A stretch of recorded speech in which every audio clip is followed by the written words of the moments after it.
Hi friends, ഞങ്ങളിപ്പോൾ ഉള്ളത് പഴനിയിലാണ്. ഉച്ചയ്ക്ക് ഫുഡ് കഴിക്കാൻ വേണ്ടിയിട്ട് ഞങ്ങൾ നളഭാഗം എന്ന് പറയുന്ന ഹോട്ടലാണ് തിരഞ്ഞെടുത്തിരിക്കുന്നത്.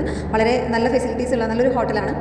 ഇവിടുത്തെ പ്രത്യേകത എന്താണെന്ന് വെച്ച് കഴിഞ്ഞാൽ നല്ല വലിയ വാഴയിലയിലാണ് നമുക്ക് ഭക്ഷണം തരുന്നത്. അതിലാദ്യം തന്നെ വെജിറ്റബിൾ ബിരിയാണി, ലെമൺ റൈസ്, അതിനോടൊപ്പം തന്നെ പരിപ്പുണ്ടായിരിക്കും. അത് കഴിഞ്ഞ് കഴിഞ്ഞാൽ നമുക്ക് റൈസ് തരും, നമ്മുടെ വൈറ്റ് റൈസ് തരും. വൈറ്റ് റൈസ് അതിനൊപ്പം നെയ്യും ചമ്മന്തിപ്പൊടിയും കിട്ടുന്നുണ്ട്.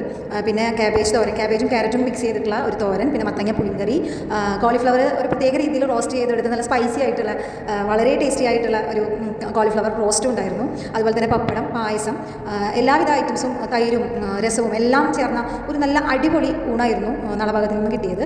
ഇവിടുത്തെ പ്രത്യേകത എന്താണെന്ന് വെച്ച് കഴിഞ്ഞാൽ ഇവിടെ നമുക്ക് റൂമുകൾ അവൈലബിൾ ആണ്. പിന്നെ ബാത്റൂം ഫെസിലിറ്റികളുണ്ട്, നല്ല കാർ പാർക്കിംഗ് സൗകര്യമുണ്ട്. അപ്പോൾ നമ്മൾ പഴനിയിൽ മുരുകനെ കയറി തൊഴാൻ വരുന്നവരാണെന്നുണ്ടെങ്കിൽ ഇവിടെ ഫുഡ് കഴിച്ച് നമുക്ക് വണ്ടിയൊക്കെ പാർക്ക് ചെയ്ത് നല്ല രീതിയിൽ പോയി തൊഴുതിറങ്ങി വരാവുന്നതാണ്. ഇപ്പോൾ ഞങ്ങൾ ഇനി മുരുകനെ തൊഴാൻ പോവുകയാണ്.